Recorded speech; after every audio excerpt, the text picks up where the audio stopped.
आप सभी का राजकीय महाविद्यालय श्री कर्णपुर के यूट्यूब चैनल में स्वागत है। आज हम बीए प्रथम वर्ष में प्रथम प्रश्न पत्र भौतिक भूगोल में पवन के कार्य, जिनमें पवन से निर्मित अपरदनात्मक स्थल रूप और निक्षेपात्मक स्थल रूपों का अध्ययन करेंगे। शुष्क मरुस्थलीय क्षेत्रों में पवन विभिन्न प्रकार के अपरदनात्मक और निक्षेपात्मक कार्य करती है। अपरदन का कार्य 3 रूपों में किया जाता है। पहला, अपवाहन, जब पवनें चट्टान चूर्ण को उड़ा करके ले जाती है। जब किसी स्थान पर चट्टानों के कण ढीले और असंगठित पड़े रहते हैं तो इन्हें अपने उड़ान की क्रिया के द्वारा हवाएं वहाँ से इन्हें उठा करके दूसरी जगह ले जाती है। इनसे अपवाहन गर्त बनते हैं। दूसरी क्रिया अपघर्षण की है। रेत के कणों की सहायता से चट्टानों को काटना।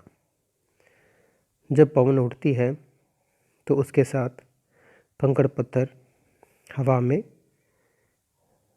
उड़ते रहते हैं। वो जब किन्हीं चट्टानों से टकराते हैं तो उन कमज़ोर चट्टानों के भाग को काट देते हैं। यह अपघर्षण कहलाता है। सनी घर्षण में रेत के जो कण हैं पवन के साथ उड़ते हैं, वो आपस में घर्षण की क्रिया के कारण टूटते रहते हैं। इसे सनी घर्षण कहते हैं। पवन अपरदन को कौन सी दशाएं हैं जो प्रभावित करती हैं? पवन का वेग, अगर पवन तेज होगी तो उसके साथ उड़ने वाले कंकड़ पत्थर भी अधिक मात्रा में होंगे। वो अधिक अपघर्षण करेंगे, अधिक सनी घर्षण करेंगे। धूलिकणों की मात्रा, पवन में उड़ने वाले धूलिकण अगर अधिक होंगे तो वो कटाव की क्रिया अधिक करेंगे। और शैलों की संरचना, पवन के मार्ग में पड़ने वाली शैल कठोर है तो उसका अपरदन कम होगा, और अगर मुलायम है तो उसका अपरदन अधिक होगा। अपरदनात्मक स्थल रूप, अपवाहन बेसिन, सतह के ऊपर शैलों को पवन अपने अपवाहन की क्रिया से प्रभावित करती है और ढीले कणों को उड़ा ले जाती है, जिस कारण अनेक छोटे छोटे गर्तों का निर्माण होता है। ऐसे ही बड़े आकार वाले गर्तों को संयुक्त राज्य अमेरिका में बफेलो वालोस कहते हैं। इंसेलबर्ग, इससे तात्पर्य द्वीपीय पर्वत से होता है। रेगिस्तानी क्षेत्र में कठोर चट्टान के सामान्य सतह से ऊंचे टीले इस तरह लगते हैं कि मानो वो सागर में स्थित कोई द्वीप हो। मरुस्थलों में अपक्षय तथा अपरदन के कारण जो मुलायम शैल होती है वो आसानी से कट जाती है, लेकिन कठोर शैल के जो अवशेष हैं वो ऊंचे भागों के रूप में रह जाते हैं, जिन्हें इंसेलबर्ग कहा जाता है। छत्रक शिला, इसे मशरूम रॉक भी कहते हैं।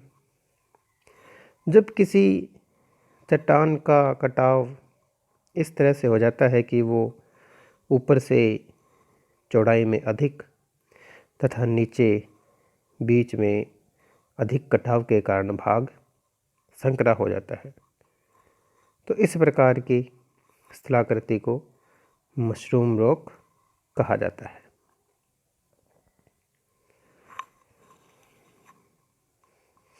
भूस्तंभ, शुष्क प्रदेशों में जहाँ कोमल शैल असंगठित होती है और ऊपर कठोर शैल होती है, तो वहाँ पर कोमल शैल का जो आवरण है वो कट जाता है, लेकिन कठोर शैल के आवरण से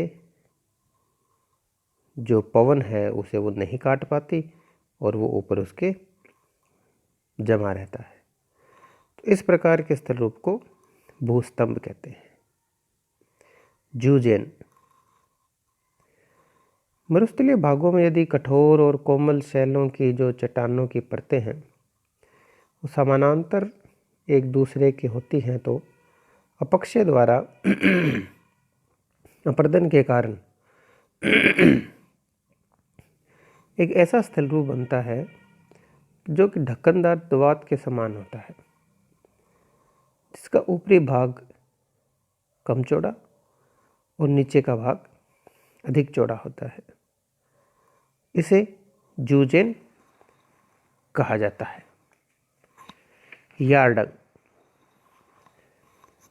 जूजेन के विपरीत जब कोमल तथा कठोर चट्टानों के स्तर लंबवत दिशा में मिलते हैं तो पवन कठोर शैल की अपेक्षा मुलायम शैल को शीघ्र अपर्दित कर देती है। इस प्रकार कठोर शैलों के मध्य कोमल शैलों के कमजोर भाग उड़ जाने से कठोर चट्टानों के भाग खड़े रह जाते हैं। इन चट्टानों के किनारों में पवन द्वारा कटाव होने से नालियां बन जाती है, जिसे कि इस प्रकार की स्थलाकृति को यार्डंग कहते हैं। ड्राई कांटर,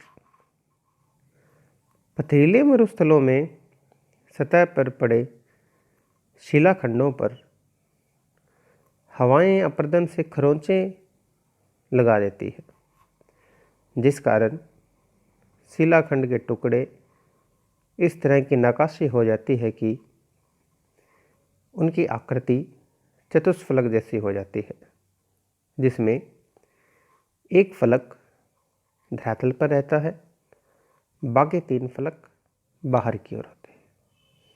इन्हें ड्राई कांटर कहते हैं। जालक शिला, मरुस्थलीय भागों में जब तेज पवन के सामने ऐसी चट्टानें पड़ जाती है जिनकी संरचना विभिन्न स्वभाव वाली चट्टानों से होती है, जिनके विभिन्न भागों में कठोरता में पर्याप्त भिन्नता होती है, तो पवन रेत कणों की सहायता से अपघर्षण द्वारा शैल के कोमल भागों को अपर्दित करके उड़ा ले जाती है और एक जालीदार या जाली का निर्माण होता है। पुल या खिड़की, जालीदार शिला में हवा के अपर्दन द्वारा पवन के सामने वाले भाग में छिद्र हो जाता है, जो कि धीरे धीरे बड़ा होता जाता है। एक लंबे समय के बाद छिद्र आर पार हो जाता है। छिद्र को पवन खिड़की और उसके ऊपर से गुजरने वाले भाग को, मेहराब को, पुल कहा जाता है। पवन के निक्षेपण कार्य, पवन का निक्षेपण कार्य अधिक महत्वपूर्ण होता है, क्योंकि इस कार्य द्वारा बालुका स्तूपों का और लोयस जैसे महत्वपूर्ण स्थलों का निर्माण होता है। बालुका स्तूपों में महत्वपूर्ण पवनानुवर्ती स्तूप है। जब हवाएं मिट्टी को उड़ा करके ले जाती है और अपने समानांतर अपनी ही दिशा में लंबाई में स्तूपों का निर्माण करती है, तो उन्हें पवनानुवर्ती बालुका स्तूप कहा जाता है।